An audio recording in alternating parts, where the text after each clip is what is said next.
A warm welcome back to you. Thank you for staying with us on the AM show. We're talking road safety.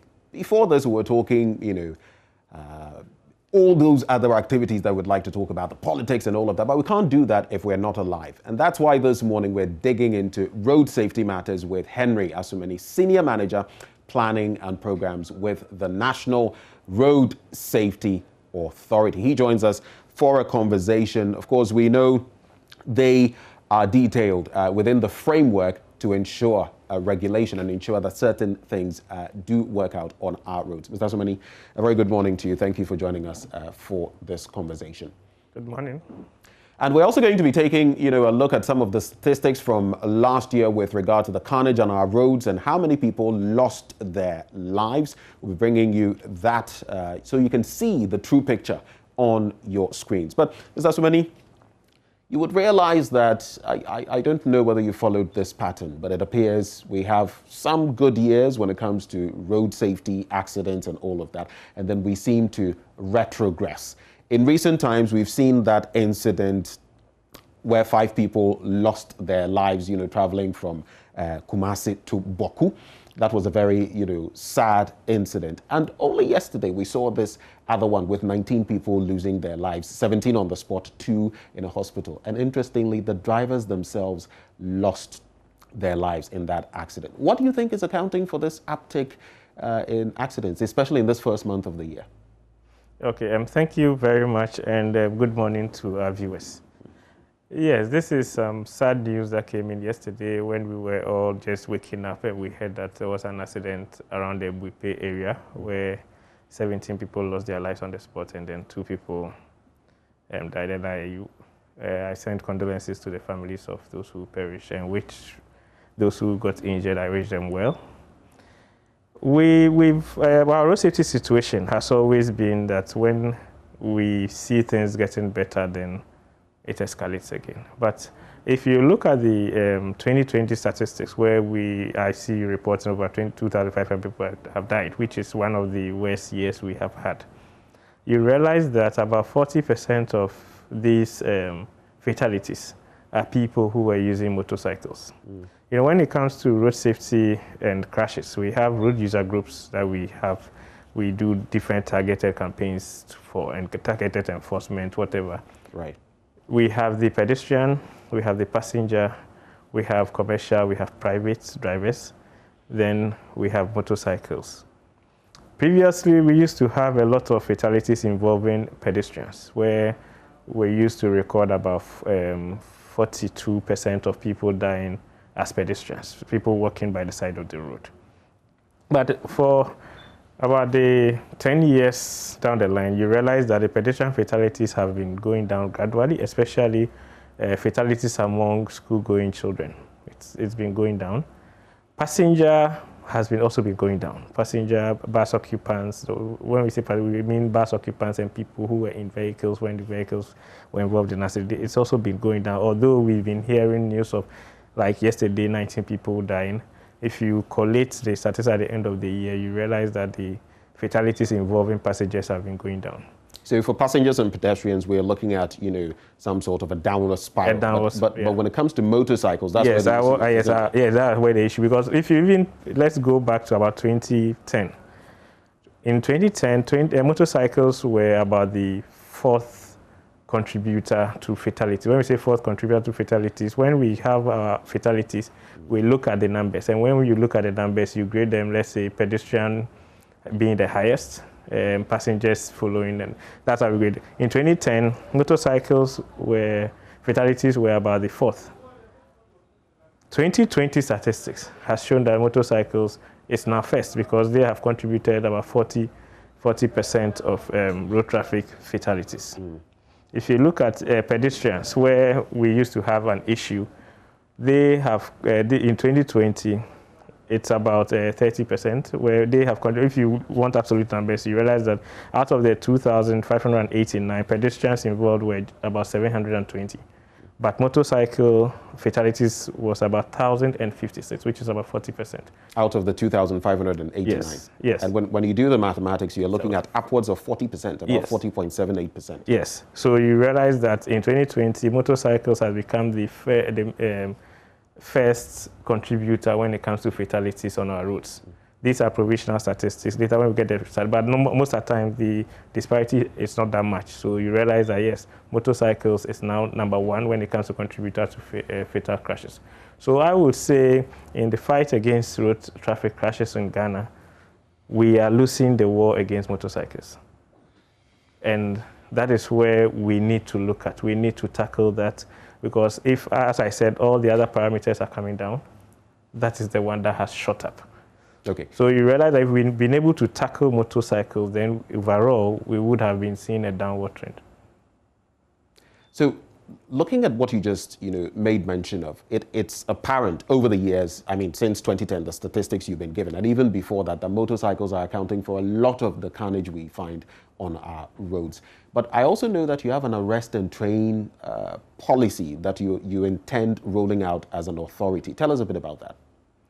Okay, this is something that we want to do in collaboration with the Ghana Police Service, okay, where we intend to arrest motorcyclists who, let's say, you're not wearing your helmet, you don't have the valid documents to ride on the road, you cross red lights and those things. Now, we think that sometimes the thought is there that maybe he doesn't know. Maybe he doesn't know. We've been tackling drivers a lot, where we've been doing a lot of education and training for drivers. And then as I said, we've seen the downward trend. So we think that it is time to use that approach on the motorcyclists, where now when you're apprehended, it's not like we apprehend you and send you to court for you to be fined and then you go scot-free. We think that when you're apprehended, some sort of training or education in road safety, in riding, could do the trick. And apart from you gaining knowledge, sometimes wasting someone's time, he will think about it, he might not do it again. So we think this is a policy that we want to bring out, and I'm sure this year you will see it rolled out, because it's a concept that we've come up with. Very soon we'll roll it out. And this rather than punitive measures, because technically we don't have regulation for these Okada riders or people who ride on a commercial basis when it comes to motorbikes. You see, let's try to move from that. We see motorcyclists riders. We don't see commercial and private. We see and when I'm talking, I'm relating to motorcyclist riders, people who ride motorcyclists. I haven't categorized them into private or commercial. So let's move away from that. And we are looking at the regulations binding people who ride motorcycles. You should wear helmet. You should have valid documentation. You should have a riding license. You should, if you will be riding in the night, you should have reflective clothing. You shouldn't cross red lights. You are like a vehicle. On roads that there are no areas for motorcycles, like in Accra here, if you look at the Achimota Amasaman Road, you realize that there's a lane for motorcycles. In areas where you don't have such lanes, you are just like a vehicle. You ride in the vehicle. You don't ride on the pedestrian walkway. So if you find you riding on the pedestrian walkway, that is one of the things I'm talking about. So those are they are disregard for road traffic regulations. So that's what we intend to roll out. But Mr. Sumening, let's be fair here. The reason I'm bringing this up is that if you want to segregate out of the 1,056, out of the 2,500 plus, if you want to segregate how many of them were caused by commercial motorcycle activities, I'm sure that would account for quite a number of these incidents we're seeing, which is why I feel there should be some focus from, I know you work together with the media, the fire service, the DVLA, among other groups, to focus on those who engage in commercial activities as well, because there is a problem, and we see that problem, don't we? Let's say we want to focus on the commercial riders, as you put it, which I am saying without ignoring. Yes, I'm saying that. Let's say we want to focus on them. You see, what we are looking at is even if you're a commercial rider, we expect you to follow the traffic regulations. That's all. You see, being a commercial rider and a private rider, it's not different. You should just follow you should wear helmets. You should ensure your pillion rider is wearing a helmet. The maximum people on the motorcycle, as the law prescribes, is 2. Even in the restrictions that because of the pandemic, it is now 1. So those are the things we expect you to follow. Whether you are a commercial rider or a private rider, as I said, the law does not recognize any commercial motorcyclists who carry passengers for fare. The law does not recognize that. So our data also do not segregate between Okada and other riders. What the law recognizes is for dispatch, for delivery. So we have riders who do delivery than other riders. The law does not give room for anybody to carry passenger for fare paying passenger. So for now, our statistics do not segregate in that order. But that's what I'm trying to explain is that if we're able to tackle that all riders obey road traffic regulations, all riders comply with road traffic regulations, yes, then we'll be heading somewhere. Even if you're a commercial rider and then you carry for fare, which is illegal, but you obey the road traffic regulations, it means that you would avoid being involved in crashes. Right.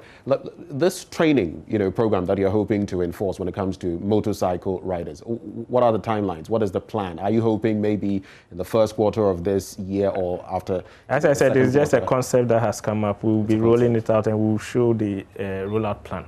Very soon we'll share the rollout plan with the media. All right. Let's talk about fatigue driving or sleep driving. We've seen that come to the fore in recent times. The Nasia Bridge incident, now the Buipe Tamale incident that we heard of only yesterday. The first one, there was the accusation that the driver was actually sleeping. He denied it. In yesterday's incident, we may not have the benefit of the doubt because both of them have lost their lives.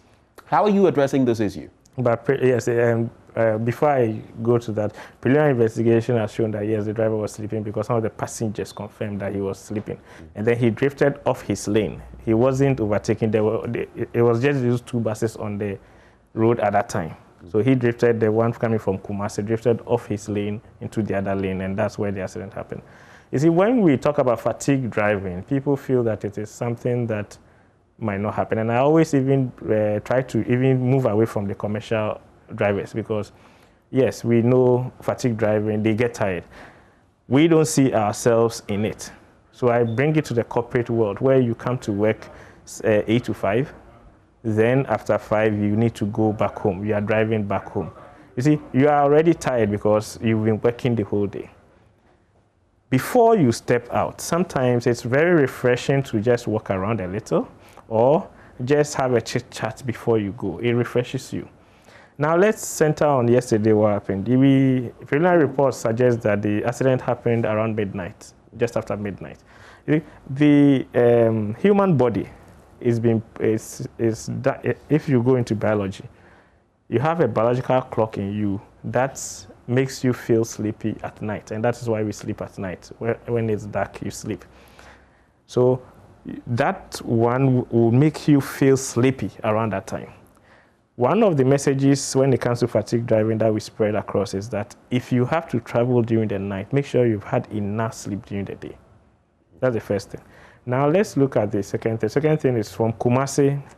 The accident happened around Buipe, just after Buipe. If you look at the distance between Kumasi and Buipe, it's about 277 kilometers, which means that you'll be driving for about 5 hours before you get there. The law stipulates that after every 4 hours, you need to break the drive. Break the drive means that you need to stop and then relax. Sometimes when we say relax, it doesn't mean just relaxing your vehicle. You need to leave that environment to refreshen yourself. So sometimes you need to get down. Even a walk about the vehicle is enough. So the law states that you need to break the drive for 30 minutes before you continue.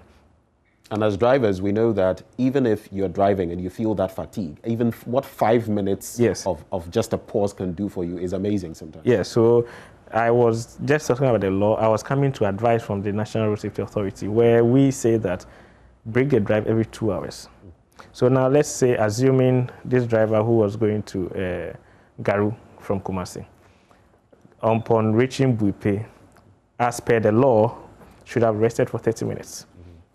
And sometimes I tell you that if he had rested, done that 30 minutes, he wouldn't have slept off at Bupi.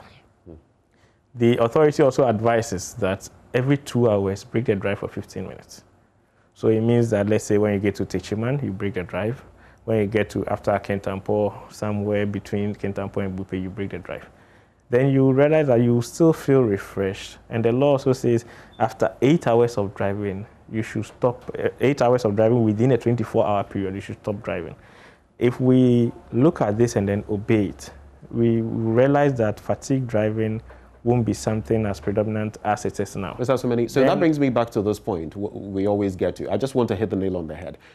Ghana is said to be a country of very good laws, but very little implementation. So we have a very good law in that respect. Yeah. They must pause. How are we implementing it? These are two major buses, Yutong buses, both of them carrying about 50 persons. And now look at the numbers that have lost their lives. So how are we implementing what we have in our law books? Because if we are not enforcing them at these stations where people are boarding, then what exactly are we doing?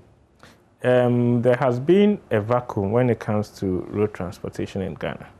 And the vacuum has been that there is no agency that is in charge to regulate the activities of road transport, of commercial road transport in Ghana. If you go to the maritime, we have the Maritime Authority. If you go to air transport, we have the Civil Aviation Authority. So in the road transport sector, that has been lacking. But a law was passed in 2019, that is the National Road Safety Authority Act 993, which gives the mandate to the authority to regulate road transportation in Ghana. The law came in 2019, and before the law can be operationalized, the LI should be in place. The draft LI is ready, and very soon it will be going through the process, the procedures for it to be passed. And when it is passed, then now we would have a regulatory body when it comes into the road transport sector. And that, until that regulatory body is ready, until the LIs are ready, it will be difficult to enforce such laws. Now, when it is ready, one of the things that we'll be looking at is this rest period for drivers. 2 drivers for long journeys. Let's say Accra to Tamale, you can't have one driver driving from Accra to Tamale. So those are some of the things that will come into play. The use of logbooks, which is in our law, the use of logbooks. So all these will come into play. And I know very soon this LI would come to fore. And as soon as the LI comes to fore, then we would be rolling. But we are not just sitting idle whilst waiting for the LI, keeping our fingers crossed, waiting for the LI. What we are doing is that we are getting the database of all commercial transport operators and the drivers. So when we are able to get this database, by the time the law comes through, we would have made the headway of regulating them. And very soon, when we're able to get through all these, we will be able to enforce such laws as you're talking about. Okay. Now that we're talking about the law, I know there are quite a number of LIs that's based on your act, the National Road Safety Authority Act you're trying to bring out. One of them has to do with ensuring that other bodies within your space, like the MTTD, like the DVLA, actually, do what they ought to, and that if in certain instances they are not doing what is expected, you can actually push them to do the right thing. Tell us a bit about that. Okay, one of the things that we have also been mandated to do is to ensure institutional compliance when it comes to the road safety space. It means that if you are coming into the road safety space, you need to have been guided by some standards. So let's say if you are supposed to do anything, okay, you use DVLA as an example. So let's say DVLA is supposed to bring out qualified drivers. They have standards that they use when it comes to that. So what we would be doing is that we need to ensure that those standards are being met. That's all. So we can't lord over them, but the standards that they are using, we need to just ensure that those standards are being adhered to. Can you promise that this will not be another white elephant? Because sometimes, this push and pull and institutional, I wouldn't say sovereignty, but sometimes appearing to be veering into someone's space. Is the National Road Safety Authority going to be able to push these other institutions when there is need for that? I think where I sit, I see the road crashes data that we have, the road crash incidents that we experience, what we see on the road, I see it as a pandemic. And we see it as a pandemic. Yes, because yes, people are dying. I see it as a pandemic, and that is how most stakeholders within the road safety space see it. So when and you know how you react to pandemics. So I'm promising you that this won't be a white elephant. It will be something that we are going to do to the core, and our stakeholders are with us. The road agencies are with us, TVL is with us, MTTD is with us. And we are all going to fight this carnage on the roads to the core. And we would ensure that we are able to get hold of this canker called road traffic crashes and bring it down. Indeed, a pandemic, if you put side by side how many lives we've lost, being very sensitive to COVID in just this month, and you put that side by side with the number of lives we've lost in even these two road accidents, vehicular accidents, you would get, the picture and the message as well. Yes. But there's something else that I briefly want you to touch on before we wrap up. There's this organizational bit as well that you are thinking of tackling with another ally when it comes to organizations like SNIT, GAPUHA, big organizations with large fleets, to ensure that they are complying when it comes to their drivers and all of that. I'd like to dig into that.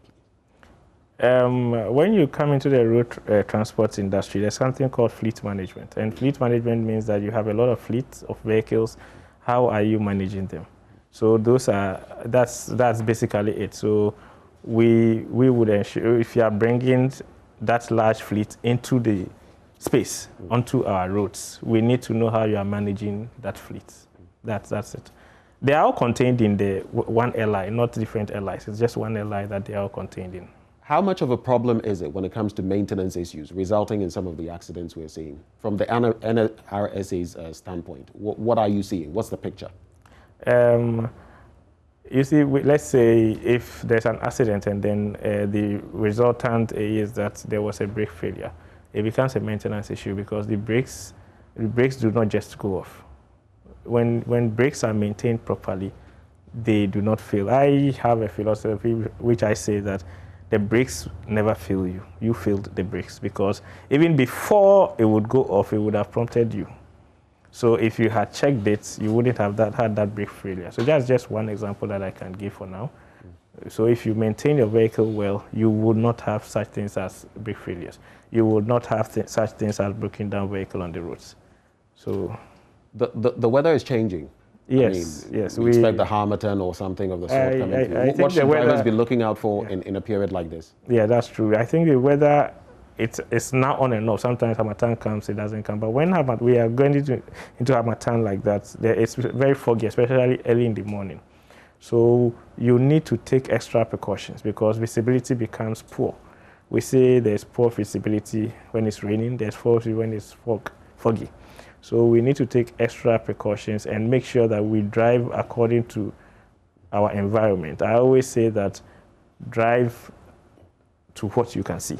And because you cannot see much, you should be going as slow as possible.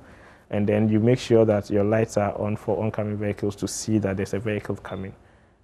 And be extra cautious. Don't let anything distract you. Do not pick your phone while driving. Do not fidget with the radio sets while driving in such conditions.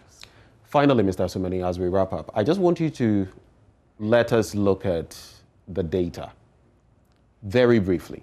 I'm seeing Accra, I'm seeing Tema, reflecting when it comes to the number of accidents, when it comes to fatalities and all of that.